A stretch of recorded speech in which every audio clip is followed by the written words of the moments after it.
that has been here before, and all of the new faces that are here this afternoon. God, I know that you have guided their steps. You've guided them here into our community on purpose, God. I'm just so grateful for this community, so grateful for all that you're doing, God. Thankful for this day, thankful for what you're going to teach us, God. Open up our hearts and our minds to hear what you have to say to us specifically, God. May you speak through Sarah. May you just calm her heart, give her clear words to speak. Yeah, it's in your name I pray. Amen. Amen. All right, give it up for Sara.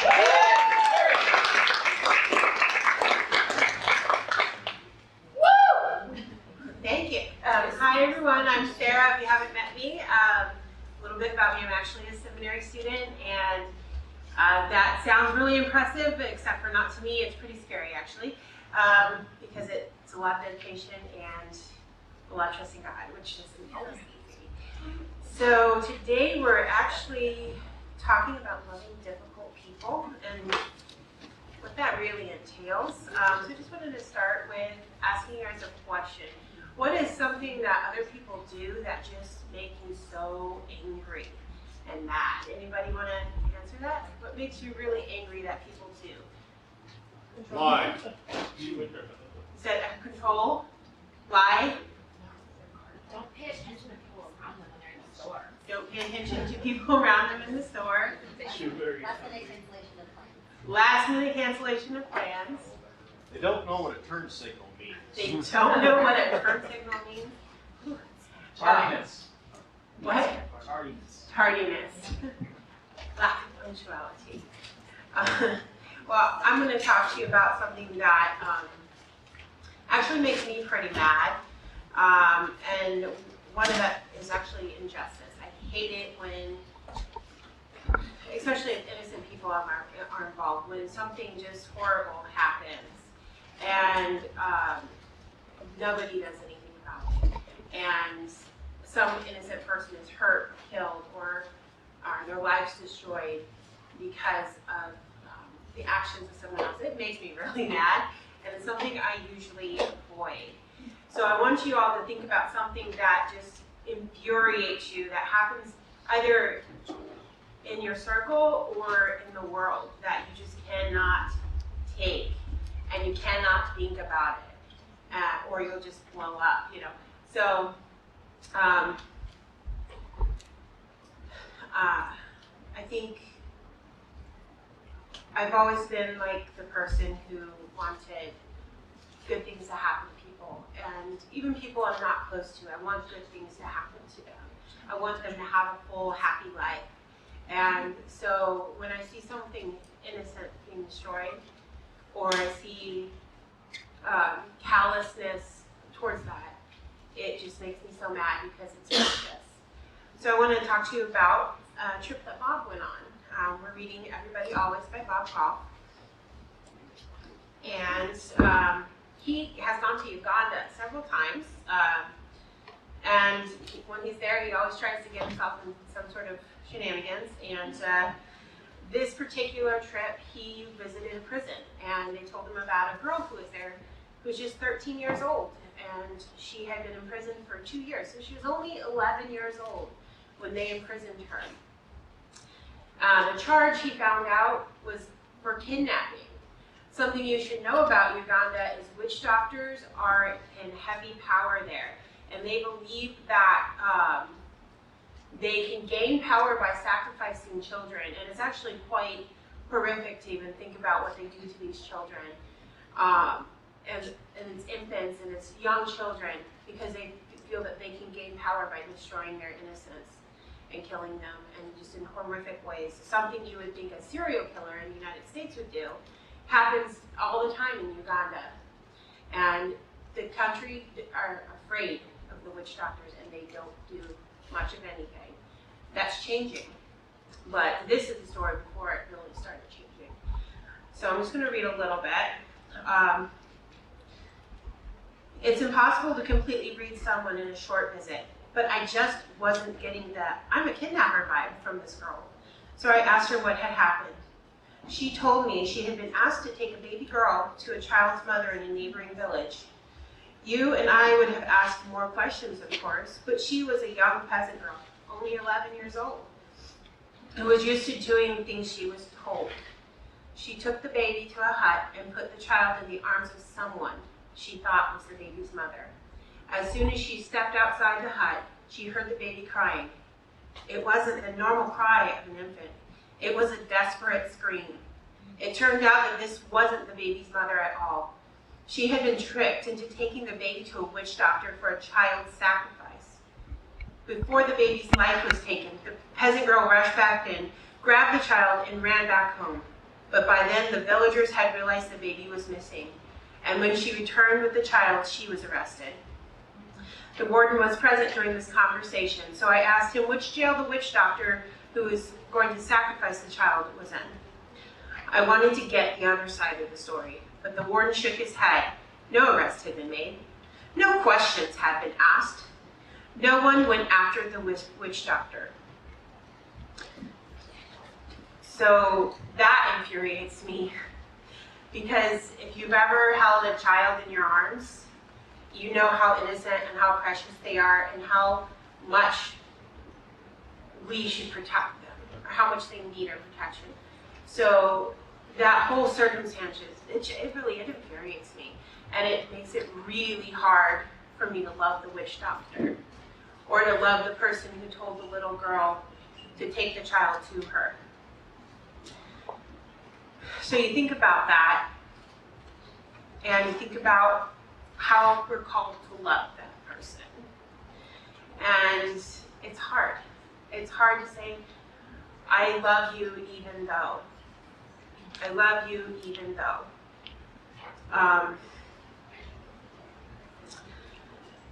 So I want to read John 8:31-36, and I hope this will kind of illuminate something to you.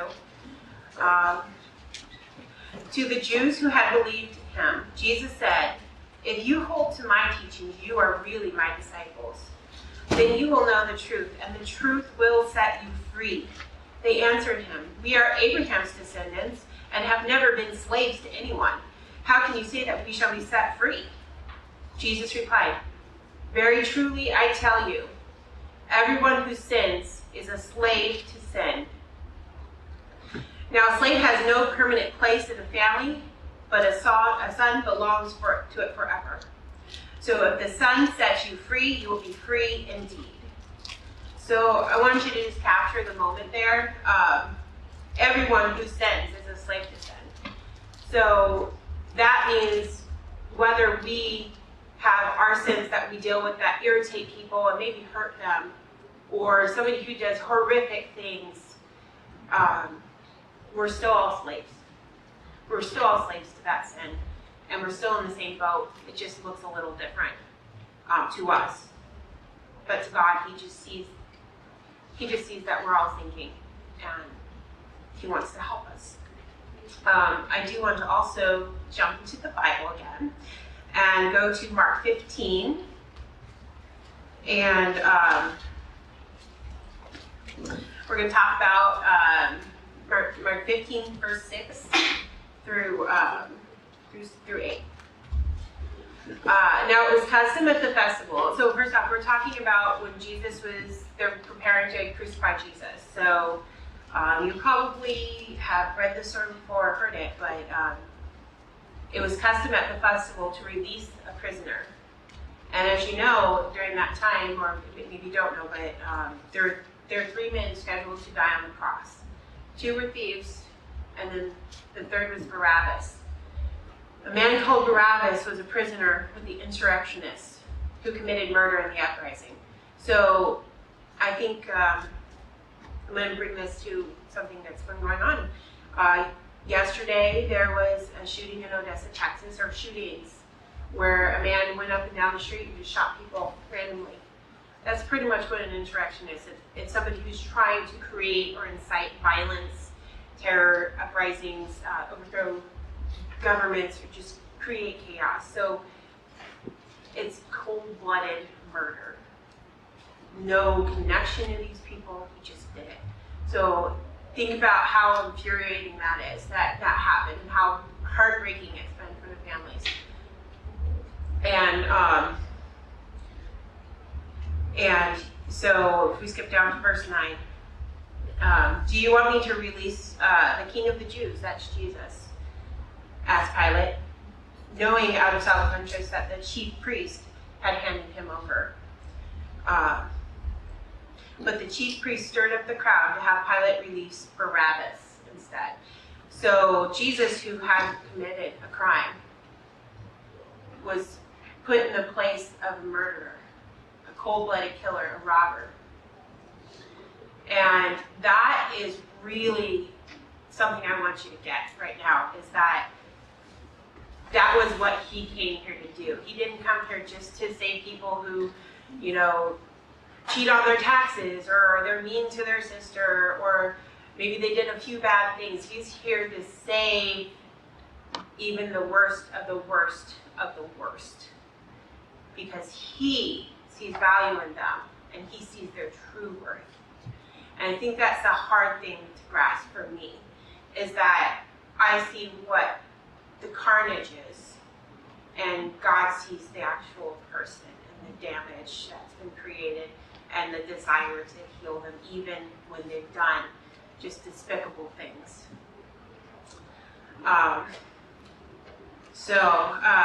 I'm actually going to go ahead and read one of the questions that we're going to jump into table discussions in a moment. It's the fourth question, and it says, forgiveness does not cancel out wickedness. If we forgive someone, it does not mean that what they have done has become good. In the same way, if we love someone, even though they've done evil, that love is not a reflection of them, but it is rather a reflection of Christ's works in our heart. And so I want you to think about that, and then there's a little bit more that's like homework if you want to do homework, and I think it's a good idea. But think about that as we start our table discussions, and also I want you to just think about what really infuriates you. You don't have to share. It's a hard question to answer, and it's I know we all want to be doing the right thing, but I want you to think in your heart, what is it really hard for you to forgive and to love someone else? And how can you start the process of letting the pain go and seeking forgiveness and love for them? So let's go ahead and jump into it.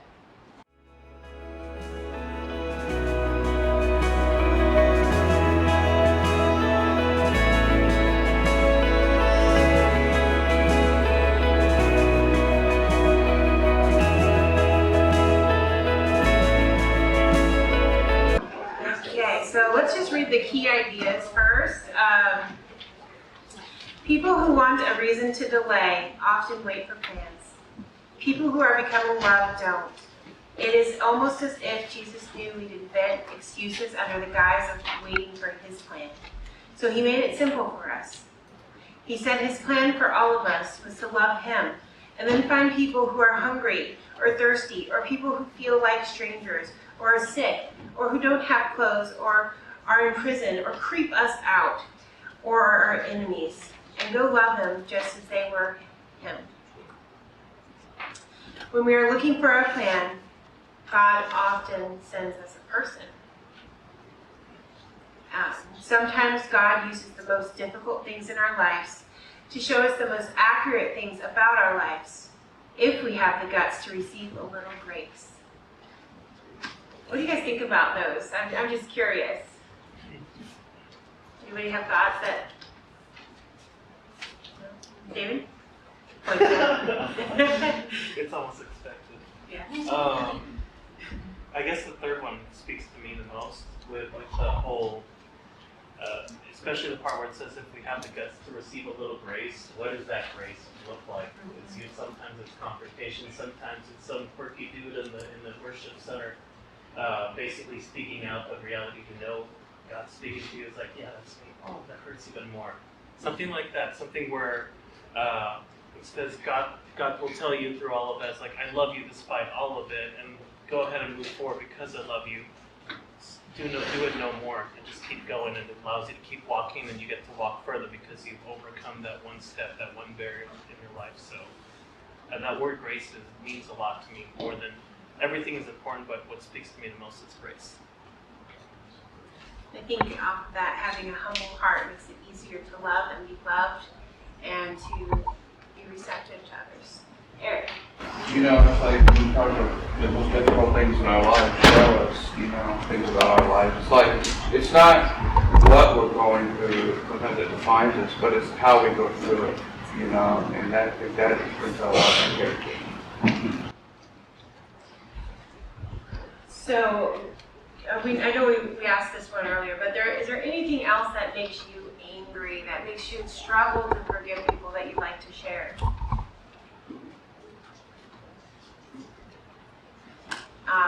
Love chewing. Loud chewing.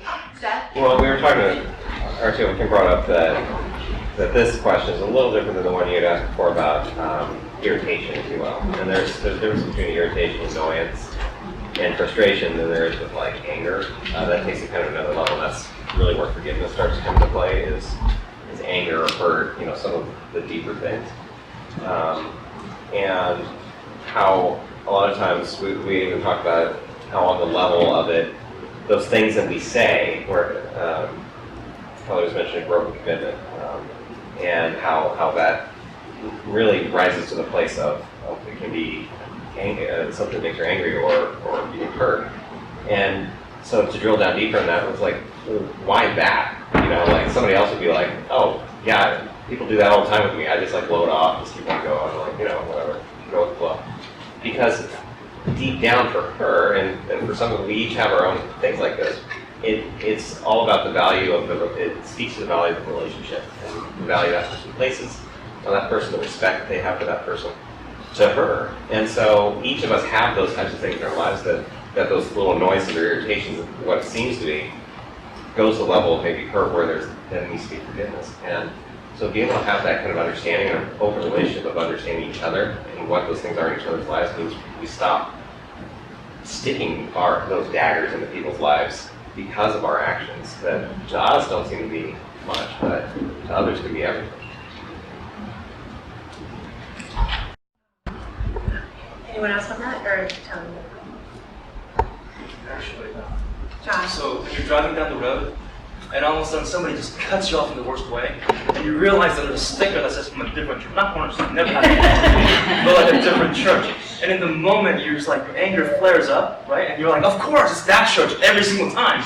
And then you kind of take a step, and you're like, take a step back, and you see yourself, and you realize, wait, am I being a Christian? Is this forgiveness? I mean, I just came from a Bible study, is this living what Jesus taught, loving people kind of thing? So, yeah, yes, it's a process. It's definitely a journey, not an event that I'm going to forgive now, So. So have you ever felt like you're a slave to sin? How does knowing the truth about Jesus change your perspective about forgiveness?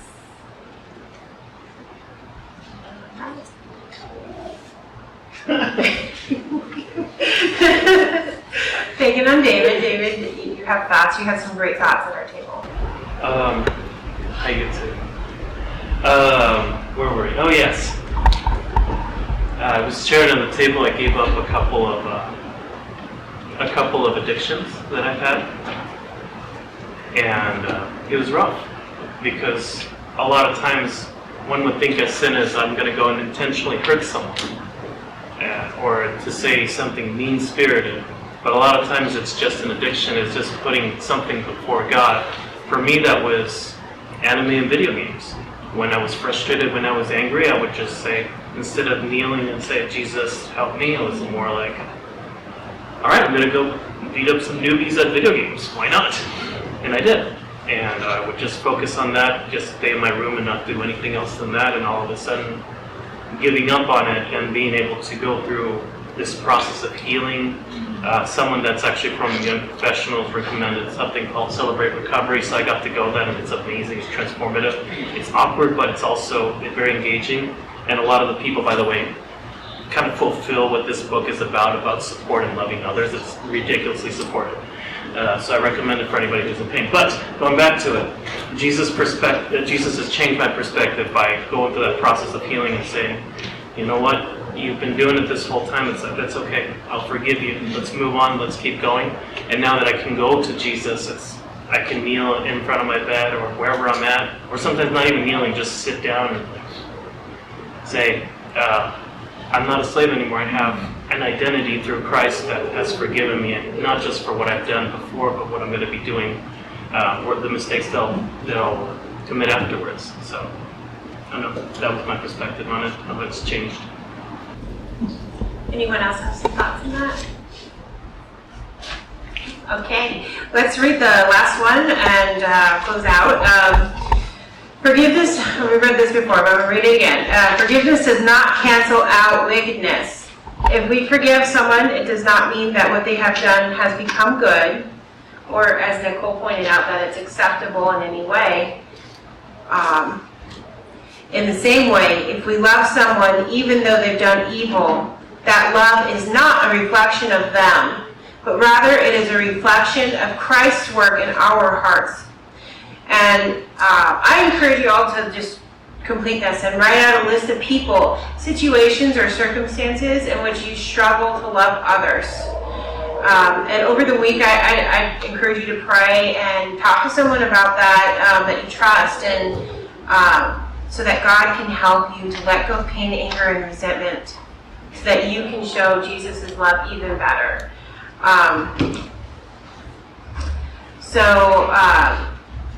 We have one more week in this series.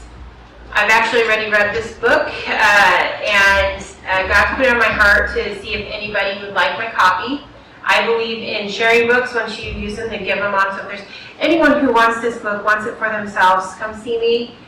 First come, first serve. We have one copy, but it's a great quirky book with lots of fun stories, and he just gets right under your skin where he needs to be and tells you in a relatable way what his thought is, and it's so helpful, and I think that's great. So let's go ahead and close in prayer, and I want to pray for Odessa and for our country, because there's been a lot of broken people lashing out in this world, and also let's pray for Uganda, because this is a struggle they're still going through, and they're trying to fight these witch doctors, and they're trying to make their home a peaceful place. And as much as it hurts me that this happens there, it doesn't help for me to be angry at them, but it helps for me to love them and to pray for them. And so I'm just going to lead by example. So, Father, thank you so much that we get to come together here and just come closer to you and just understand you better, and help free our spirits from our sins, and free our spirits from the pain and rejection and resentment that we have towards the things that happen in our lives and the things that happen in our nation and around the world. And God, there's been just terrifying circumstances lately with people just losing control and killing people for no reason. And this is nothing new. This has happened for thousands of years, but it hurts us to see this. It hurts us to see our families and our neighbors suffering. And we just want to pray for Odessa, Texas, and for the other locations that they've just been having these horrific things happen, like El Paso, I think was the other one. And God, just ask that you give us opportunity to show you to those people, and to just give us opportunity to improve mental health in our country. And God, I just want to reach out and pray for Uganda, and just like all of the officials there who are fighting these witch doctors and fighting wickedness in their country, and trying to make it a safer, better place for their children and their children's children. And God, I just ask that you put your hand on that country, and you continue the good work that they're doing, and that you just protect those children who are vulnerable and who just need protection, Lord, and just change the hearts of these witch doctors, and help them to see the precious, precious beings that they're destroying, and that it does no good to hurt them, but it only does evil. And I just ask that you bless every person here and every person who watches, and for our family who couldn't make it today, just bless them and give them a sense of peace and joy as they go through their week and learn to love others better. In your name we pray, amen.